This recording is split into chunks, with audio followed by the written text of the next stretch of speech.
Okay,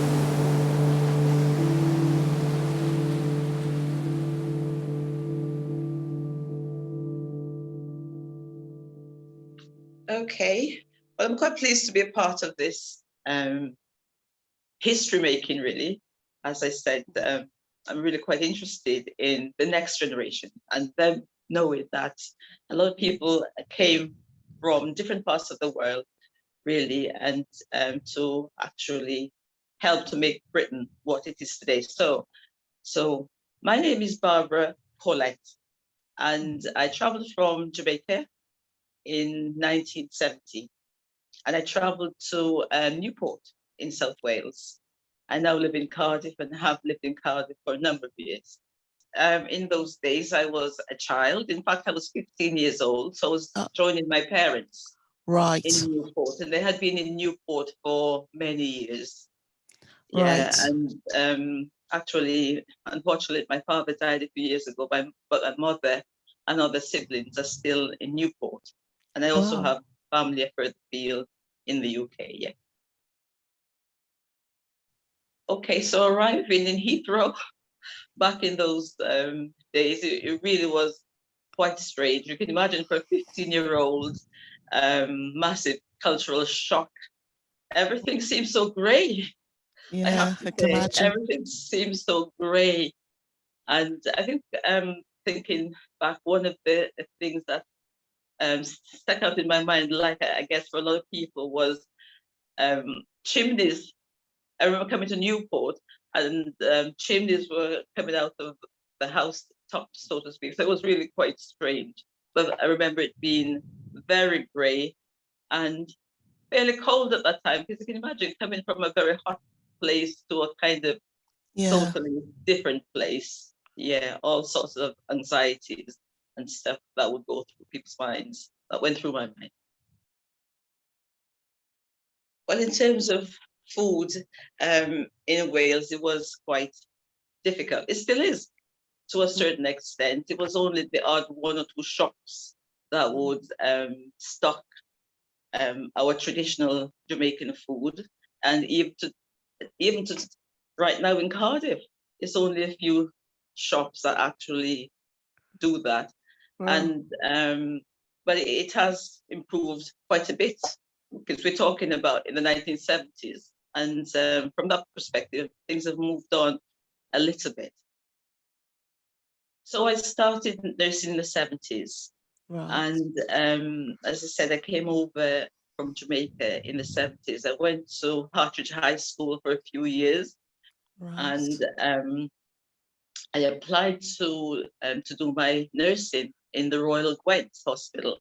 And in those days, it was like the SEN, State Enrolled Nurses Training, and the SRN, the State Registered Nurse Training. So I applied to the Royal Gwent, went for an interview, and I was told that actually I applied to do the SRN training. So I was told that I didn't even score enough to do the SEN training, let alone the SRN. So me being who I am, independent spirit, I applied to the Heath Hospital, and I did sit a test. I passed the test, I got in. So I was trained in Landock, in Landock Hospital, all those years ago. And I qualified as a state enrolled nurse in the late 70s. And I worked in Landock for 20 odd years, because of course the children were smaller in those days. So I actually worked on nights. And later on, I did further training. I actually do what they call then the conversion course. So I actually got the registration, went on to do a degree in nursing, and worked in the NHS for a very long time. I retired in 2015 from the NHS. So yeah, the experience has been broad, but the start wasn't very good, because again, I think I will put it down to being labelled as not being clever enough, and so forth. But as I say, because I'm quite a determined person, that didn't put me off. But the sad thing is, that over the years, it has put off a lot of people. I think it's, I suppose it's on a few fronts. I remember being assigned to the most menial tasks in those days, like the sluice work, so to speak. And as you kind of went on in terms of promotion, that wasn't forthcoming at all, really. In the end, I did have a promotion, but it took years and years and years to actually get a higher grade in nursing. And I think that experience wasn't just with me. A lot of my colleagues experienced that kind of thing. Like I'd been in nursing for a long time and did the same work as my colleagues. In fact, I have to be honest, would actually work harder. But in terms of the promotion, it was never there.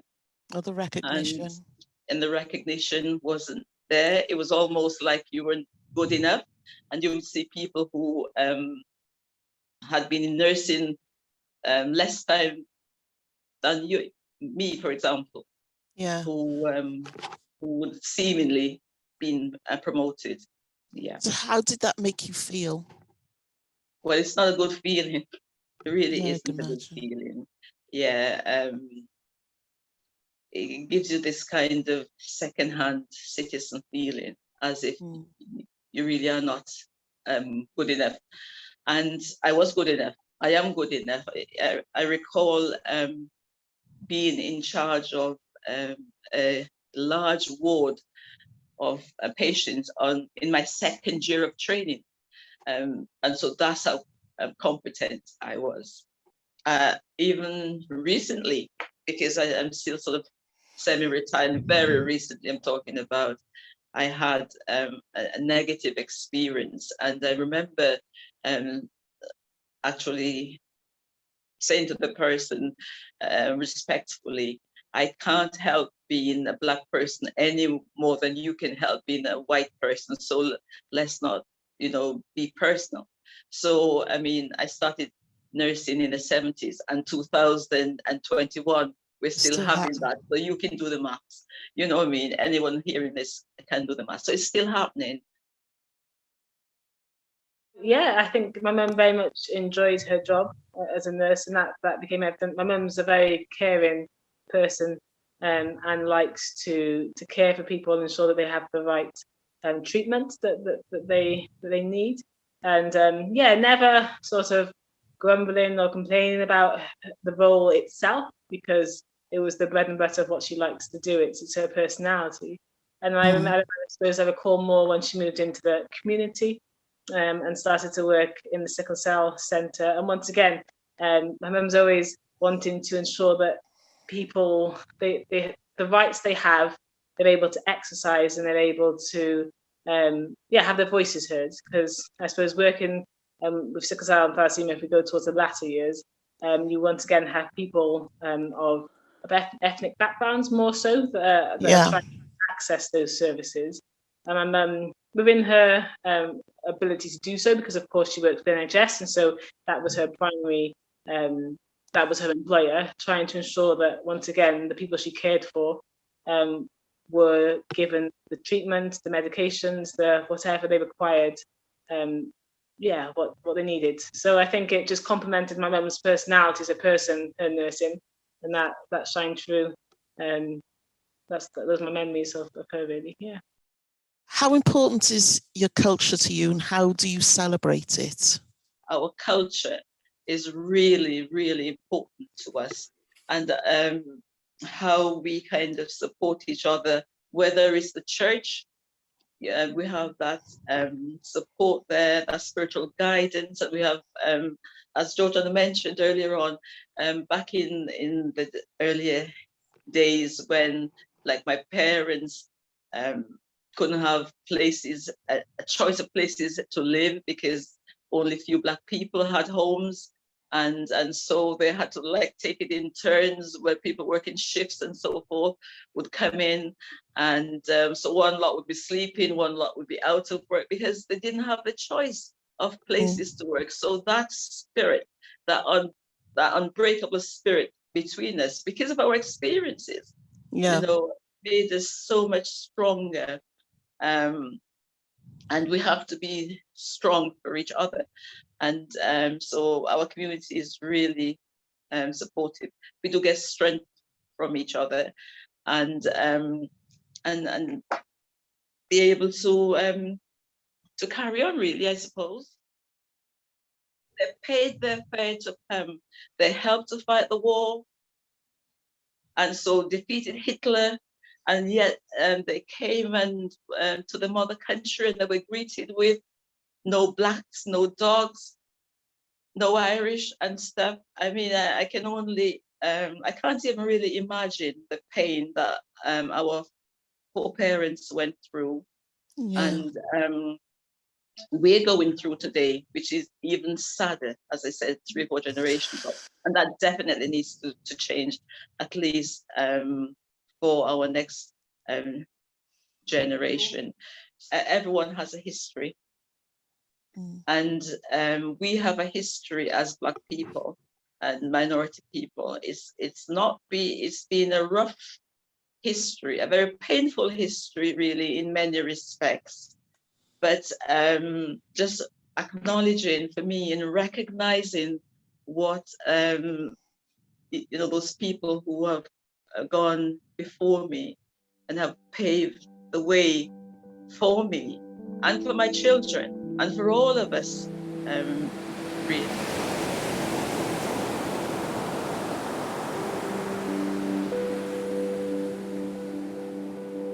My connection with the Windrush is that I was born and bred in Barry. My father, Leslie Nathaniel Griffiths, came from a place called Savlamar in Westmoreland, Jamaica. He was recruited there for the RAF and came over in the Second World War. He served in Belgium, France, and then came to RAF St. Athan.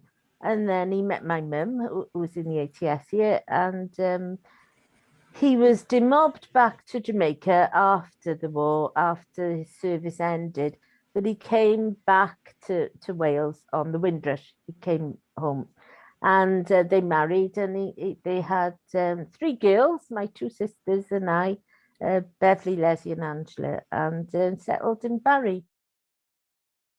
He had a wonderful career. He believed that education was the key to everything, and he had a wonderful career as a senior engineer in Wales Gas, or British Gas as it was then, overseeing big projects of gas installations and things like that. We knew lots of people who came over with Dad on the Windrush. There was Auntie May and Uncle Ewan Slowly. Uncle Ewan was a tailor, and my Auntie May had a shop in Grangetown for a very long time. And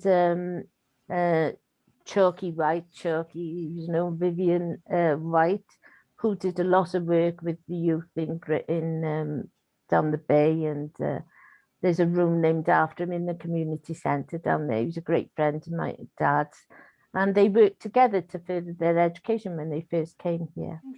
Can you tell us a little bit about how your dad met your mum? Oh yes, my mum was in the ATS, so they were both in the forces at the time of the Second World War, and they met on a day trip to Simmons Yacht, and then the rest is history, because my mum had an African heritage as well. She was part Welsh, part African, and they settled in Cadoxton in Barry, and which was a very tiny little place, and very community orientated, very neighbourly and friendly. Keys on string at the back of the door, anybody could walk in, and frequently did. As my dad's job got better, and he did more qualifications and went to university and got a degree. He moved up in the world, and we went to live in what was then a more affluent area of Barry. And I think that was where we faced our first, or that was where I remember as a young child facing our first real racism experience. Was that we must have gone to see the house, or my mum and dad must have gone to see the house before they bought it. And the neighbours at that time, seeing a black family trying to buy this house, were alarmed and tried to buy it so that before my father and mother could buy it. They didn't succeed. We did buy the house, and my father lived there till his death when he was 84, 85. So yes, that's the first experience we had of real racism. There seems to be a big backlash now. People don't like black people asserting their independence and their wish to be treated the same. I get the impression that we should keep our place now. Then it was if you met racism, it was very overt. But in Barry, it was a multicultural society because it was a seaport. And there was the docks, and I know Cardiff Docks is famous, but Barry was equally as big. We had the big banana boats coming in. There was a lot of coal export, and Barry Docks was built to export coal around the world. And in Barry, in the city, a very good friend of our family was John Darwin Hines. And for a short time, my father was the agent, acted as an agent for Darwin Hines, and he was the first black Muslim councillor in Barry. I don't know if there's Muslim councillors now, but he was the first black Muslim mayor in Wales as well. So he was, and his sister was the first female black mayoress, and I believe the only female black mayoress. So it was quite forward, Barry. You didn't meet much racism, but when you met it, it was full on. It was open, and it was, and I think I preferred it like that. I don't like things to go on behind the back. I don't like it's sort of, but you met it, and that was it. You could deal with it if it was face on. But my father preferred to dismiss racism. He felt that education would put you forward. He chose to ignore that the colour of your skin could dictate your future. He chose that. I worked for a little while in Landock Hospital on a gynae ward, and it was really a lovely experience. It was a wonderful ward, and I found it very rewarding helping people. And the manager of the ward at that time was of Asian descent, but she had a broad West Indian accent. I never asked her where she was from, but she talked like my dad. I was amazed when she first spoke, because she had this lovely West Indian accent, and she was an absolutely lovely woman. And it was nice to see somebody with my colouring who was the senior manager on the ward. And she was an inspiration to me. She always engaged with me and taught me different things and pushed me forward. And I later worked in the community as well, looking after people who were terminally ill. And that was a wonderful experience. It was a great privilege to help people get through what must have been the worst time of their lives. And we had some laughs, even though people would think it would be a sad occasion. It wasn't. It was very rewarding for me. It was very humbling, and to be able to assist them. So yeah, I had a good experience working in the NHS. But Georgia, who works in the Royal Free now, she's doing different things in the NHS. So I was really lucky, whereas Mum talked about she only did her degree later in life. When it came to my turn, Mum was adamant that I was going to get every opportunity I could possibly have. And I was really lucky, because I would never have been able to do it without her support. I was really fortunate in my upbringing.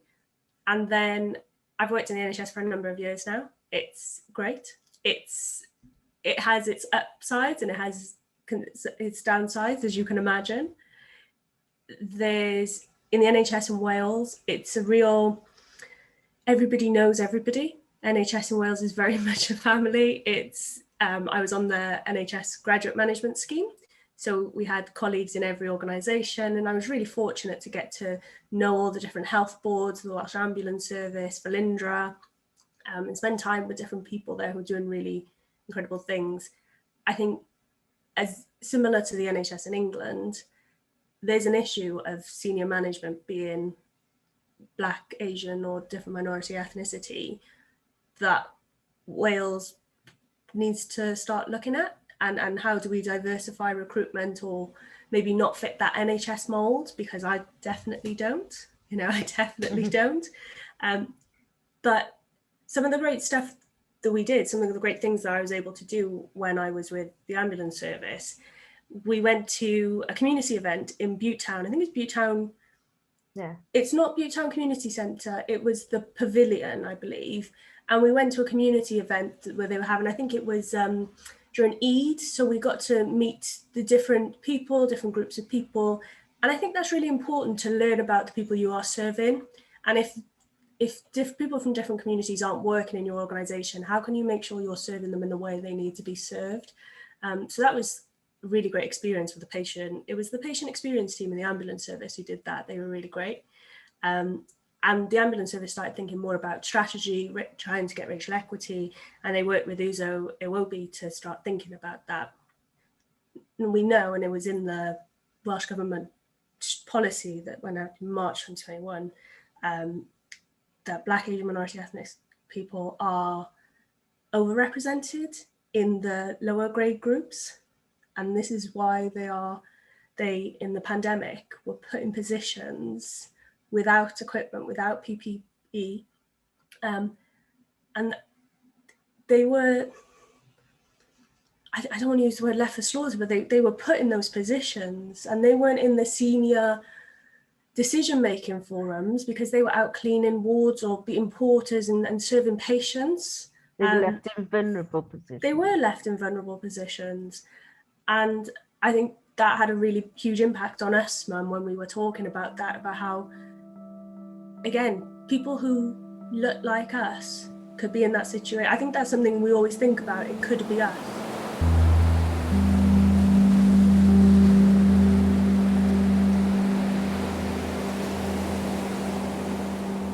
Do you remember much about your journey from Antigua to the UK? We came over on the boat. It took 15 days. It was fabulous. I had someone to look after me because I came by myself. Oh, right. And the stewardess, she looked after me. But I made friends with other people there. They were lovely. Girls my own age. And yeah. We just had a fabulous time. You could go to the cinema, go swimming, and do anything. And how did you find life in Cardiff then? How did you adjust? Oh, it was lovely. I enjoyed coming to Cardiff to live because I lived in Tiger Bay. Yeah. That was just awesome. Tiger Bay was, because there was all the people, they were all different culture, different, fabulous. Tiger Bay was just beautiful. So what kind of different cultures did you come across then, the different people? There were other Caribbeans. There were Arabs, Spanish, Maltese. Oh, so really diverse. Yeah, and Somalis. And did you feel part of the community there in Tiger Bay? Oh yes. Yeah. Yeah, there were Jamaicans as well. The reason being, it was there were seamen. Okay. And lots of the seamen were married to the Welsh girls.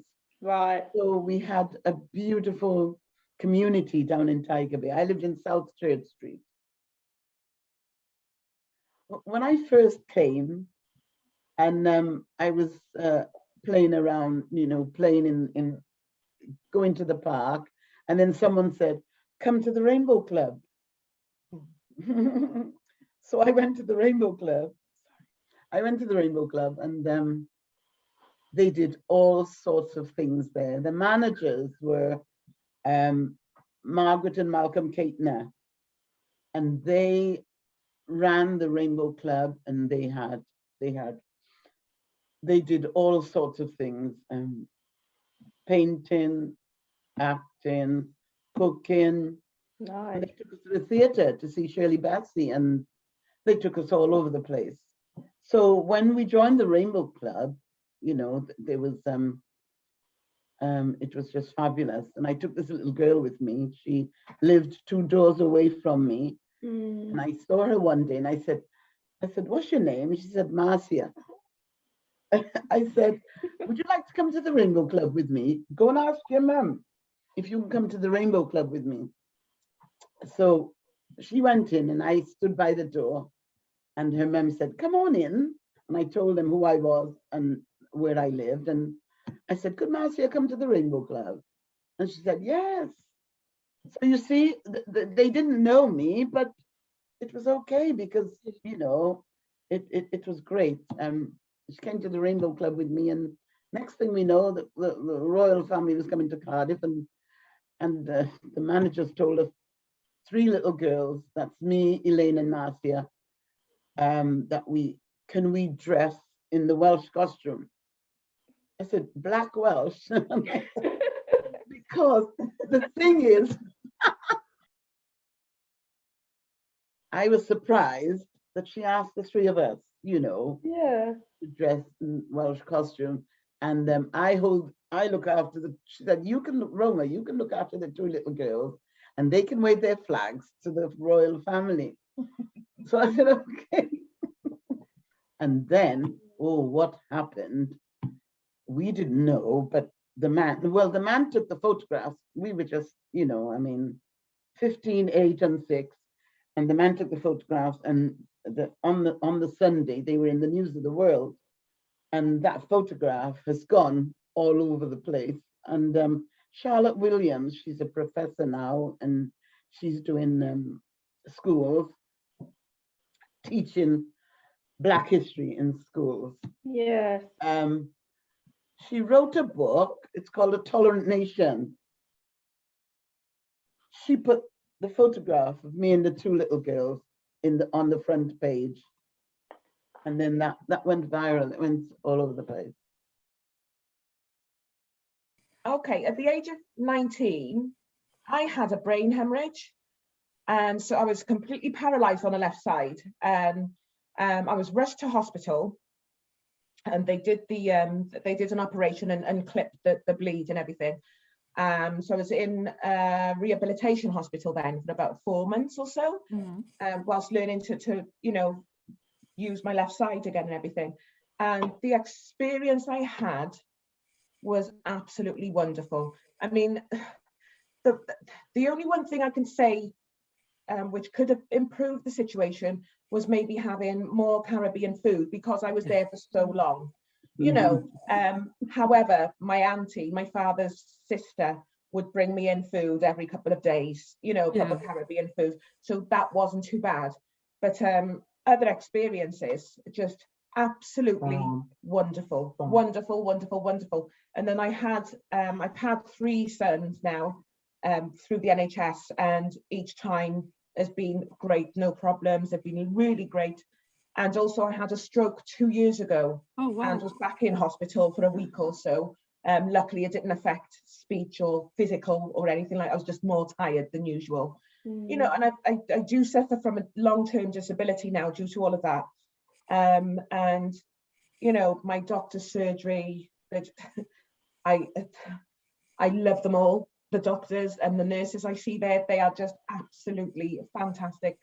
Any kind of interaction I've had with the NHS, which has been, as you can imagine, loads and loads and loads, you know, and each and every time when I hear people cursing out the NHS, "Oh, you should sue them for this and you should sue," I say, "God, you know what, get a grip."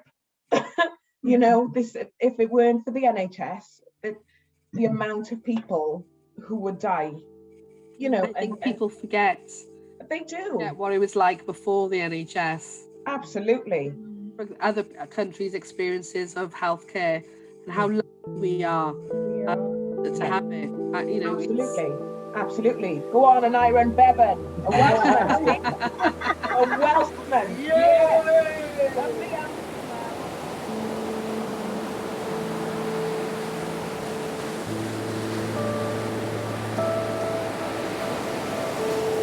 I was born in Caribbean island, which has formed one of the Windward groups, St. Lucia. 233 square miles. Population right now is 184,000.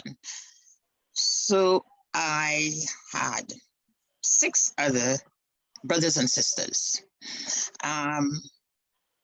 My mother was a seamstress as well as supporting the community. And my father was a seaman, merchant seaman, on one of the Canadian tourist boat, which was then coming to the island from Canada. They couldn't cross the Atlantic, as far as I was told, the story I was told. So that's right. Born in a little place named, it's in Castries, the main town, but where we lived, the area was called Conway, which when I came here, I was quite shocked because North Wales has got somewhere called Conway. So that's where I come from. Where did you start off your career when you came over to the... I started at the Royal Gwent, but St. Willis and Royal Gwent were attached. Okay. And I started at the St. Willis, then to the Royal Gwent, because you had to do up and down, you know, the 2 places.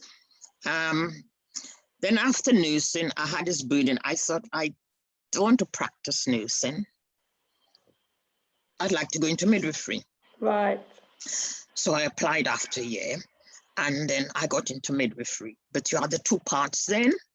First part and second part. Done the first part in Cardiff. Second part, I had to go to Bristol.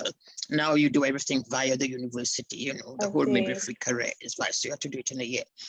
So, and this is where I stayed. But I think, from my understanding, you wanted to know my experience in the NHS, working in the NHS. Yes, absolutely. Yeah. And how did you find it compared to when you first started? And how has that changed throughout your career? It's changed because progressively I got promotion up to the point of manager. But starting off as a nurse, it wasn't easy. You were belittled at times, well, I see most of the times, and then that was the height of people didn't respect race relation laws. I mean, it was there, but nothing was done about it. And if you complain, it was you got a chip on your shoulder. Can you give us a couple of examples of the really difficult times you faced trying to progress in your career, the obstacles you faced? Which I think when I was doing general nursing, and I wanted to be on the round of the consultant because you learn a bit more, you know, when they're speaking to the patient. This particular sister said to me, you can't go on the round. Yet somebody else who was junior to me went on the round, which, where was there to complain? You know, there was nowhere to complain. When I was doing general nursing, at that time you wore your hair afro. And one of my reports, the sister said that my hair was very untidy. So I wouldn't sign the report. I said to her, that's the way I wanted to keep my hair. So that's one of the things. Discrimination. As well as one of the worst things happened to me, I was assigned to look after a lady who was terribly, terribly disabled. I think she had a terrible stroke, but she was very disabled. And I was asked to look after her for the day. And the minute she seen me and I went to her to say hello, good morning, she said, don't you dare put your black hands on me. That's awful. I think a white nurse and auxiliary heard her, Lila, I've never forgotten her name, very Irish. And she said to her, can I tell you something today? It doesn't matter whether you think her hand's black or whatever. I think she will be looking after you. I've never forgotten her name. I've never forgotten her. Ada Burke. I knew how to deal with these things, or else I've seen some people go How under. did you deal with them, Vanessa? Well, I had families. I would go to London. I had friends and family in London. So when I had my time off, I'd be up there if they had parties, christening, whatever, because the majority, especially in West London, Paddington, and all these places, you always had a party or something. So I dealt with it, as well as, because I love reading and I love sewing as well. So I did lots of things, knitting, crochet. I didn't sit at home and dwell on things. I had other interests. However, as the years went by, I was deeply, how would I say, deeply affected by the way people were treated, because I grew up in a carefree area. You know, we all mixed with each other, skip running up when you had holidays, going look for guava and mango and all this thing. And I decided after a while I will get involved in race relations. So as one of the first Black chair people in the race relation office in Newport, Surrey, and I got involved, trained. Myself and the chief executive of the trust, and Mr. Jessup, he wanted an equality unit, and I was asked to join him and some other people. And this is where my platform was for supporting and telling them as it is, because I once said, you are very uncomfortable people when they hear about what's happening and about discrimination and racism. I had a letter come to the house with a crest on it. And I thought it was the police, because I've never had a letter. I thought it was the police. I thought, well, what's happened? The police sent in a letter here. So my husband said, open it. So when I opened it and I read, you have been nominated for an OBE. What was it like to meet the Queen? Well, when I first went there, I thought, what am I supposed to do? We all congregated. They separated MBs, OBs, and who and separated, you know. And I thought, oh, what are we supposed to do? But this tall chap for his pose and said, how you're supposed to do it at Mom. And I thought we'd have a nice tea. And it was just biscuit and orange juice. So to meet her, I think I was inside. I think I was overcome because I was looking up my journey. As a young person coming, and there I am at Buckingham Palace. My sons came with me and Peter. And I couldn't see them because I was there very early. I couldn't see them. And I thought, I'm on my own, they're probably gone, you know. So, but they were sitting in front. It's only when the television, then they were televised now, and then I could see their face. I could see my one son shedding a tear. And I stood in that queue and I was sort of trying to compose. And when I met her, and then she kept me longer because there was a policewoman sitting next to me. But they said, as soon as you finish, you put that on you, you step 2 steps back, and then you turn around to go. But I put my hand out and she didn't put her hand out. I said, oh, what have I done? And she said, what else do you do? And I said, well, I am a midwife. I said, I love being a woman who can support women. I support everybody, but I said women, I love to support women. It's been a long journey, I said, for me. Yeah. She said, you do meet a lot of people, and you do like people, because the citation was bringing communities together on NHS. So then she put her hand on, but what I was gazing at was a diamond brooch. I said, one of these diamonds would do me good. I was gazing, I was like gazing at a diamond brooch, you know, because to look at her, looks at a dress you would sort of get in. I know it was very expensive dress, but you'd go to one of the shops and get it. No fuss, no, you know. And then I walked away. So when I sat by the lady, she said to me, well, what was she talking to her about? She didn't talk to us. I said, she was asking me, what else do I do? Because normally it's a few seconds and you're out. And I thought, oh my goodness me, what? Yeah. So that was nice. That was nice meeting her, you know. Yes, it was just from your perspective growing up, what you recall from your mum working in the NHS experiences, and also your experiences growing up as a Black person in South Wales? Okay, my experiences were very much in your face. You know, I mean, growing up in South Wales, I think it was more noticeable when we moved from our first address, which was in Bainesville, which was near the town centre, and moved up to the Gear, and that's when I experienced a lot more racism when I went to the new junior school, and got called all the names under the sun, basically. Okay. Yeah. Basically, it was a case of, you know, instilling some kind of respect into some of these, you know, kids that thought they could just take the mick out. I mean, the only way we knew how to do it was through some, you know, means of giving them, you know, some form of punishment. Yeah. Physically. Yeah. Standing up for yourself. Yeah, so that's basically what I went through my first initial years. But, you know, a lot of those guys became my friends. Yeah. You know, right up until we started, I say high school, you know, you call it grade or year, whatever. Back in the day, we were calling it high school. So until I was about 11 years old, yeah, from about 7 to 11, yeah, 7 years until about 11 years, I gained a lot of friends. And then when I went to the high school, I gained a different perspective because I met a lot more Black kids when I went to high school, because you know, there was different parts of Newport. Okay. In Dufferin, Pilgwen, you know Pilgwenley in Newport? Yeah, Pill? yeah. So Pill, you had, you know, Black families from Ringland, Pill, Bettis. So, you know, that's when I got to know a few more. And racism has always been there, but I think there were certain times throughout my youth that it wasn't very apparent because, you know, we were doing things together and it was a case of everybody was mixing and everybody was like, you know, yeah, it was just very different. I think a lot of the kids when I was growing up, it was probably their first experience of meeting and talking to a Black person on you know, some form of intimacy, okay. you know, that we had as youngsters together.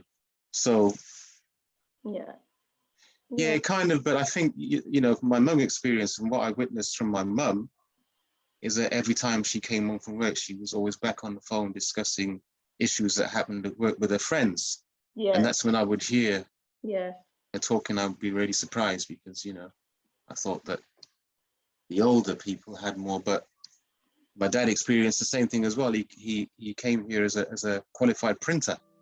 So he was operational printing machines, but he couldn't get a job. Couldn't get no job.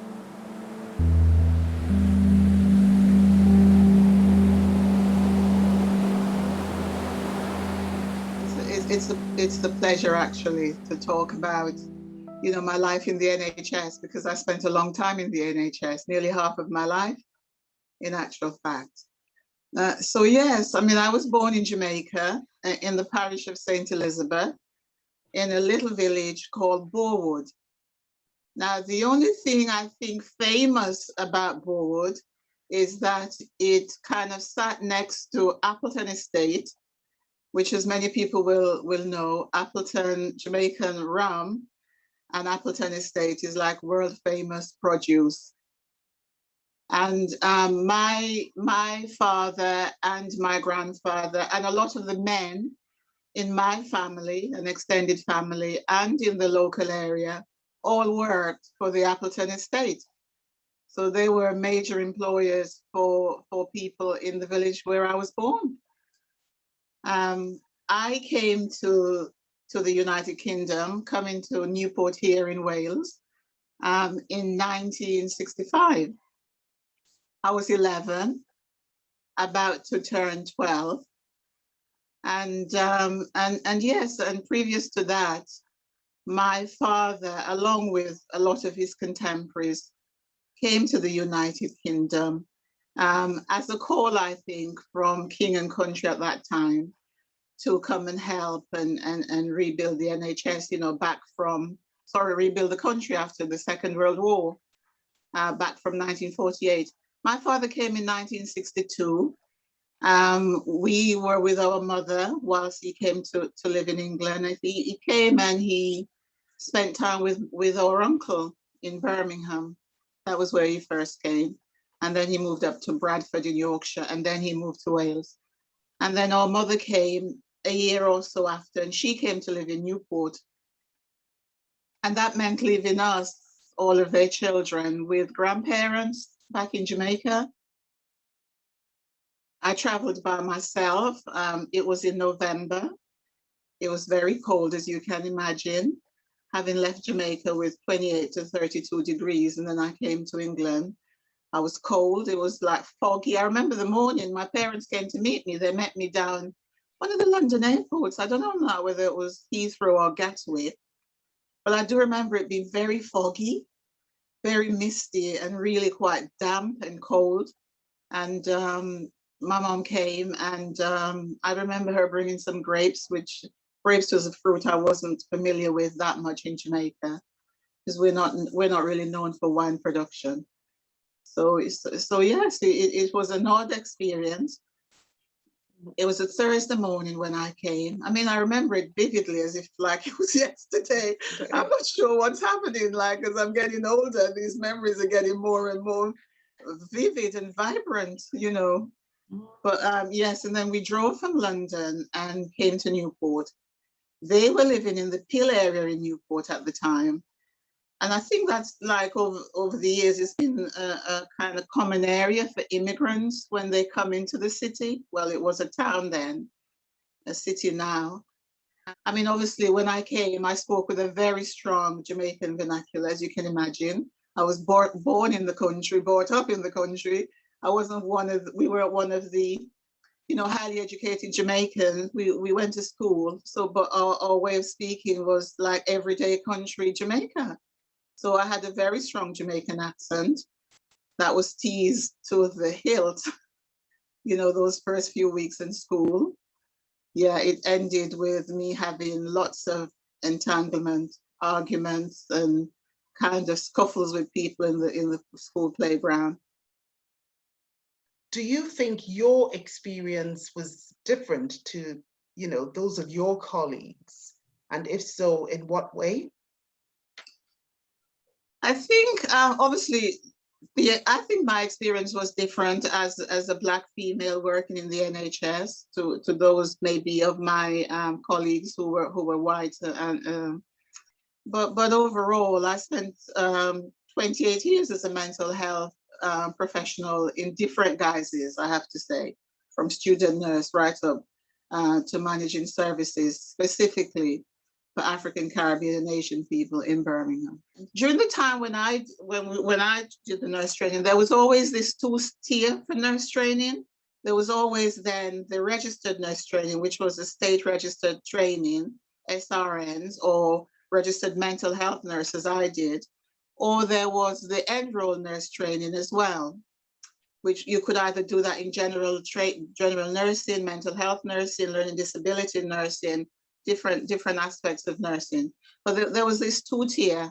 And I have to say that a lot of my colleagues from, you know, Black communities and Asian nurses as well were encouraged to do the state enrolled training, which offered less opportunity really for progression to people, which people didn't know about at the time.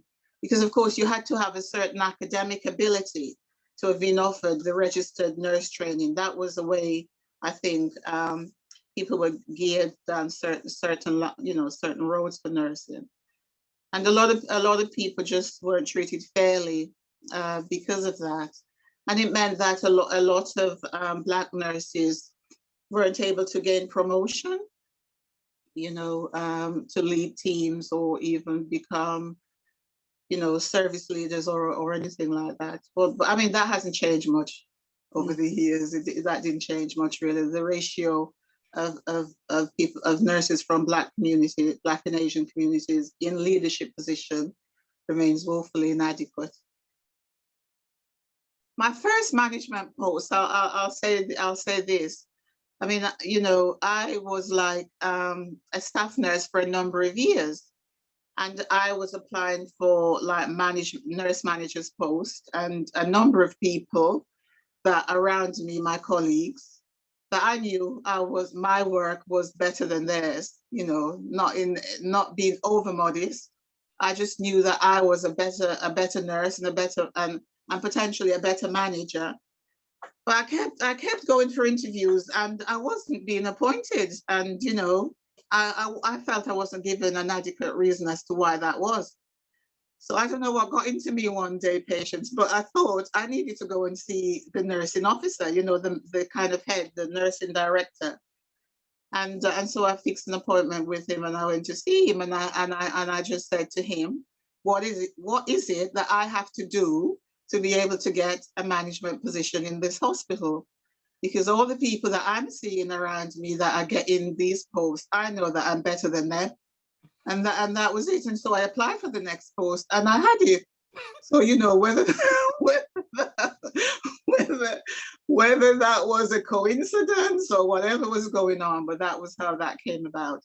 Working with patients coming in, I remember I worked primarily in mental health care. So often, you know, you would be called, you know, that black bitch or black so-and-so that, you know, I don't want her to touch me. You know, those were like everyday occurrences. I mean, I've never been have the racist word called to me by my colleagues. But yes, I have by service users many times. Well, you know, one of the things, Patience, that is there that can help us to change is that now we have legislation. Whereas when I was training, there was very little protection in law for racial discrimination. And even if it was, even when the law came in, because I believe that law came in the 70s, when that came in, it was still difficult for people to prove that they were discriminated against. The onus was always on you to prove it, whereas really it should have been the opposite way, that to prove the other person who was abusive, for them to prove their innocence. But it was always for you to prove that this person was guilty of what you said they were guilty of doing. So, you know, I think the law has come a long way in offering some protection. You know, it is not the only protection. And I think as well in healthcare and nursing in particular, in the latter years that I've been there, what has come on board as well is good mentoring and good supervision, you know, for people in the job, because I know, like, the nursing body had promoted and championed clinical supervision. And that really is a space in the boss's time where one could go and talk about not just the clinical work matter, but also, you know, mental health related incidences. Now, as my sister said, because our mother worked in the NHS as an auxiliary nurse, we knew all about the NHS nursing situation. She worked nights, and so, you know, she would be traveling on buses from Newport to Cardiff when she first started to do that job, and then she got a job at the Royal Gwent Hospital. So we knew about some of the sort of working arrangements around people who are in the NHS. And we heard, as Val said, you know, this sort of encouragement to become nurses. And in those days, most of the young Black women were going into nursing because it was one of the only, it seems, career pathway that people could get into and have a decent job that would enable them to use their brain and, you know, and earn a decent salary instead of maybe working in a factory or other things. So I'd known about that, and I think around that time as well, our other sister who had joined us from Jamaica, our second sister, she was also interested in becoming a nurse, and she had been accepted to go and train to be a nurse as well. So there were these different things happening in our home, and I thought about becoming a nurse. That was the pathway that I thought I was going to go down as well, because that was what we were encouraged to do. And even in the because the nurses were given a sort of status, I think. That was my impression, a status in the community that they were nurses, you know.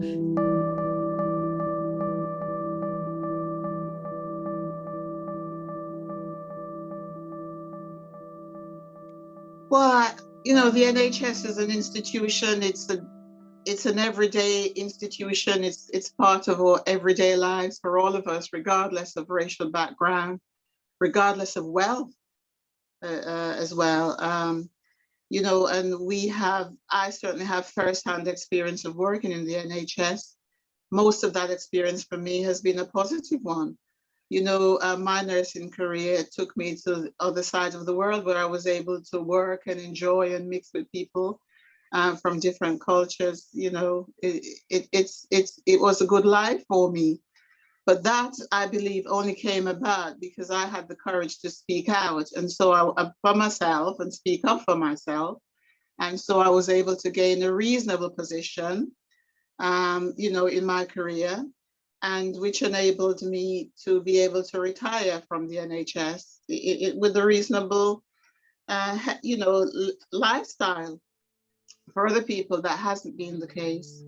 The vast majority of people from Black communities are in the lower end of the NHS, and that needs to change. But I never understood it until later on in my life as an adult. But my dad said that you had to know your worth and you have to be able to praise yourself, because at the end of the day, that is the only recommendation that counts. And you know, I've always stood by that. I say that to my son. I say that to my grandchildren now. That is what matters. It's good what other people think about you and about your ability and skills and everything, but really it comes down to what you think about yourself. Yes, I'd like to say to the NHS executive and the NHS management that the management structure, it needs to reflect the population of the country, and the snow-capped mountain needs to be broken down. It needs to be much more of a kind of maybe coffee-colored as opposed to snow-capped.